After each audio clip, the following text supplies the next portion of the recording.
కట్టెల పొయ్యిలో ఇప్పుడు కనిపించడం చాలా అరుదు.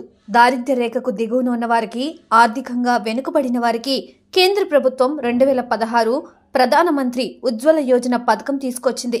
దీని కింద ఉచితంగా గ్యాస్ కనెక్షన్ ఇవ్వడంతో పాటు ఏటా 12 గ్యాస్ సిలిండర్లు ఇస్తుంది. వీటి కింద ఒక్కోదానికి 300 రూపాయల చొప్పున సబ్సిడీ ఇస్తున్న సంగతి తెలిసిందే.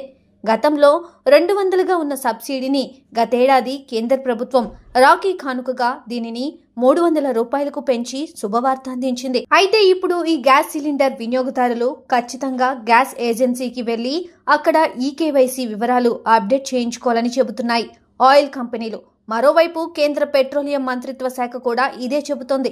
ఇక దీనికి ఆఖరి తేదీని మే 30గా పేర్కొంది. అంటే ఆలోగా కేవైసీ అప్డేట్ చేయించుకుంటేనే గ్యాస్ సబ్సిడీ పొందవచ్చు. గ్యాస్ కేవైసీ అంటే మీ ఆధార్ కార్డు వివరాలు అందించి ఫింగర్ ప్రింట్ అప్డేట్ చేయించుకోవాలి. లేకపోతే గ్యాస్ కనెక్షన్ కూడా క్యాన్సిల్ అయ్యే అవకాశం ఉంటుంది. ఇప్పటికే పలు గ్యాస్ ఏజెన్సీల నుండి దీనికి సంబంధించి కస్టమర్లకు సందేశాలు కూడా వెళ్తున్నాయి. పత్రికా ప్రకటనలోనూ ఇది మీరు గమనించవచ్చు. ఇక గ్యాస్ ఏజెన్సీలకు వెళ్లలేని సీనియర్ సిటిజన్ల కోసం మొబైల్ యాప్ ద్వారా గ్యాస్ డెలివరీ ఏజెంట్లు ఈకేవైసీ తీసుకుంటారు. ఇళ్లకు వచ్చి ఫేస్ రిజిస్ట్రేషన్తో ఈ ప్రాసెస్ పూర్తి చేస్తారు. దీని గురించి సమాచారం అందించాల్సి ఉంటుంది. ఇప్పటికే ఈ గడువు తేదీల్ని పలుమార్లు పొడిగించినట్లు తెలుస్తోంది. ఇప్పుడు మే 30 వరకు ఉండగా ఆ తర్వాత పొడిగిస్తుందా లేదా అనేది స్పష్టత రాలేదు. ఎందుకైనా మంచిది, ఆలోగా పూర్తి చేసుకోవడమే ఉత్తమం.